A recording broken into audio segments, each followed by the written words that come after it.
दोस्तों, महाराष्ट्र सरकार के मंत्री नवाब मलिक को ईडी ने गिरफ्तार किया था और पीएमएलए कोर्ट ने मलिक को ईडी की रिमांड पर भी भेजा था। लेकिन 25 फरवरी को केस में तब ट्विस्ट आ गया जब नवाब मलिक की हालत बिगड़ गई और मलिक को अस्पताल पहुंचाया गया और एक तरह से ईडी की रिमांड से फौरन नवाब मलिक को राहत मिल गई। लेकिन अब बड़ी और नई खबर ये है कि नवाब मलिक के प्लान को फेल करने के लिए ईडी ने नई तैयारी कर ली है। नए एक्शन की तैयारी है। जी हाँ, नवाब मलिक की मुश्किल फिर से बढ़ाने के लिए 3 मार्च से पहले ईडी बड़े ऑपरेशन की तैयारी में है, जिसके बाद हालात यहाँ तक हो सकते हैं कि अस्पताल बहुत दूर की कौड़ी हो जाएगी। तो क्या होने जा रहा है ऐसा? किस तैयारी में है ईडी और क्या है 3 मार्च से पहले का ऑपरेशन? आपको बताते हैं सब कुछ। आप भी वीडियो को लाइक और शेयर कर अपना प्यार और सपोर्ट दिखाएं और कमेंट में अपनी राय जरूर दें कि क्या नवाब मलिक जानबूझकर अस्पताल गए या फिर ईडी उनके साथ गलत कर रही है। अपनी बात अपनी राय कमेंट में जरूर रखें और चैनल के साथ जुड़कर चैनल को सब्सक्राइब कर हमारी आवाज बने। तो नवाब मलिक को 23 फरवरी को गिरफ्तार किया गया था और उसी दिन कोर्ट ने रिमांड पर भी भेज दिया। लेकिन जब 24 फरवरी को पूछताछ शुरू हुई तो नवाब मलिक ने कुछ भी नहीं बताया और 25 फरवरी को भी लगभग ऐसा ही हुआ। मलिक ने ईडी के सवालों के जवाब ही नहीं दिए। एनबीटी सूत्रों के हवाले से खबर तो यहाँ तक थी कि मलिक ने ईडी के अफसरों को डराया और धमकाया तक था और गुस्से में एक सिंगल सवाल का जवाब तक नहीं दिया। और उसके बाद 25 फरवरी को ही अचानक नवाब मलिक की तबीयत बिगड़ गई और उन्हें जेजे अस्पताल में भर्ती कराया गया। अब करीब 4 दिन से ज्यादा का वक्त हो चुका है, लेकिन नवाब मलिक जेजे अस्पताल में ही हैं और उन्होंने पूरी तरह ठीक होने से पहले डिस्चार्ज होने से इनकार कर दिया है और अस्पताल से बाहर जाने से मना कर दिया है।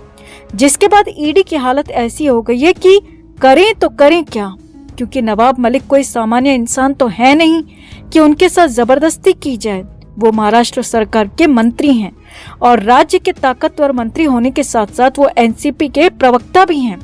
लिहाजा ईडी भी फूंक फूंक कर कदम रख रही है, क्योंकि अभी भी ईडी पर बीजेपी के इशारों पर कार्रवाई करने के आरोप लग ही रहे हैं। इसीलिए ईडी इस मामले पर बिल्कुल भी रिस्क नहीं लेना चाहती। लेकिन सच भी सामने लाना है और रिमांड भी 3 मार्च को खत्म हो रही है। तो ऐसे में ईडी ने नई तैयारी कर ली है। जी हाँ, ईडी ने 3 मार्च से पहले नए ऑपरेशन की तैयारी कर ली है और अगर ईडी अपने प्लान में सक्सेसफुल होती है तो फिर नवाब मलिक का प्लान पूरी तरह से फेल हो जाएगा। यहाँ पर ईडी के इस नए ऑपरेशन में भी प्लान ए और प्लान बी यानी कि 2 प्लान हैं। अब पहले प्लान ए को देखिए और समझिए। तो 3 मार्च को नवाब मलिक की रिमांड खत्म होगी, लेकिन उससे पहले ईडी एक बार फिर से कोर्ट जाने की तैयारी कर रही है। अब ईडी सूत्रों के मुताबिक 3 मार्च से पहले ईडी एक स्पेशल एप्लीकेशन के साथ कोर्ट जाने की तैयारी में है, जिसमें नवाब मलिक को अस्पताल से डिस्चार्ज करने की मांग हो सकती है और यही ईडी का प्लान ए है। ईडी डॉक्टर्स का एक पैनल बनाना चाहती है जो कि नवाब मलिक की जांच करे और अगर नवाब मलिक ठीक हैं, उनकी हालत ठीक हो चुकी है, फिर उन्हें अस्पताल से डिस्चार्ज किया जाए और ईडी के हवाले कर दिया जाए ताकि फिर से पूछताछ शुरू हो सके और फिर से नवाब मलिक को ईडी के लॉकअप में डाला जा सके। ये पूरा का पूरा ईडी का प्लान ए है और इसे लेकर ईडी कोर्ट जाने की तैयारी में है। अब ईडी का प्लान बी क्या है वो भी देखिए और समझिए। अब ईडी का प्लान बी तब शुरू होगा जब प्लान ए फेल हो जाएगा, यानी कि डॉक्टर्स का पैनल अगर ये कहता है कि नवाब मलिक की तबीयत इतनी अच्छी नहीं है कि उन्हें डिस्चार्ज कर दिया जाए, यानी कि नवाब मलिक को अस्पताल में ही रखने की सलाह अगर डॉक्टर्स देते हैं और कोर्ट भी अगर कहती है कि नवाब मलिक को डिस्चार्ज नहीं कर सकते, उनकी हालत ठीक होने दीजिए, तो ईडी सूत्रों के मुताबिक ईडी का प्लान भी यहाँ पर शुरू हो जाएगा और कोर्ट से डिमांड की जाएगी कि उन्हें अस्पताल में ही पूछताछ की इजाजत दे दी जाए। जी हाँ, ये प्लान भी है जिसमें नवाब मलिक से अस्पताल में ही सवाल जवाब की परमिशन मांगी जाएगी और उस कंडीशन में भले ही नवाब मलिक को डिस्चार्ज नहीं किया जाएगा, मगर पूछताछ वहीं अस्पताल में ही शुरू हो जाएगी। अब इन सब के लिए 3 मार्च से पहले कोर्ट जाने की तैयारी है। लेकिन अगर 3 मार्च से पहले ईडी कोर्ट नहीं जा पाती है या फिर कोई वजह बीच में आ जाती है तो फिर जिस दिन यानी कि 3 मार्च को जब रिमांड खत्म होगी तो उसी दिन ये डिमांड कोर्ट से की जाएगी ताकि एक बार फिर से नवाब मलिक की रिमांड मिल सके और नवाब मलिक से पूछताछ हो सके, क्योंकि इस बार वाली रिमांड में ईडी पूछताछ कर ही नहीं पाई है। सिर्फ 1.5 दिन पूछताछ हो पाई और उस 1.5 दिन में नवाब मलिक ने कुछ बताया नहीं।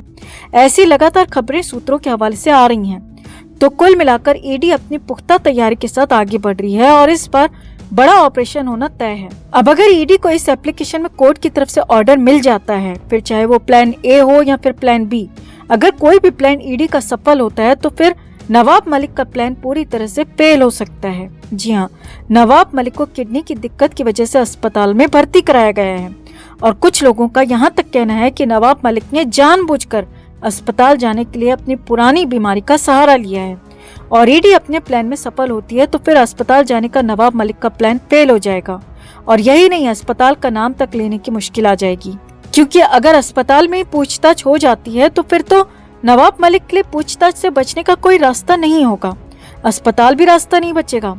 हालांकि केस अपने तरीके से आगे बढ़ेगा। केस में जो सबूत होंगे, जो गवाह होंगे, उसी के आधार पर फैसला होगा और कोर्ट का जो फैसला होगा वही अंतिम सत्य होगा। लेकिन फिलहाल इतना तय है कि नवाब मलिक से पूछताछ को लेकर मुश्किलें बढ़ना तय हैं, उनसे पूछताछ होना तय है। तो आपका क्या मानना है? क्या ईडी अपने प्लान में सक्सेसफुल होगी और नवाब मलिक से पूछताछ कर पाएगी, या फिर नवाब मलिक इस बार ईडी पर भारी पड़ेंगे? आपको क्या लगता है? कमेंट में आप भी अपनी बात, अपनी राय जरूर रखें और वीडियो को लाइक और शेयर कर अपना प्यार और सपोर्ट भी जरूर दिखाएं। तो 23 फरवरी की सुबह 4 बजे ईडी की टीम महाराष्ट्र के कैबिनेट मंत्री नवाब मलिक के घर पहुंची थी। मलिक पर करोड़ों के घपले, डी गैंग के साथ संबंधों के आरोप लगे थे और ईडी ने पुख्ता सबूत होने का दावा भी किया था। ईडी नवाब मलिक को अपने साथ लेकर गई और करीब 8 घंटे तक पूछताछ हुई और उसी दिन शाम को मलिक को गिरफ्तार कर लिया गया और ईडी को 3 मार्च तक के लिए रिमांड भी मिल गई।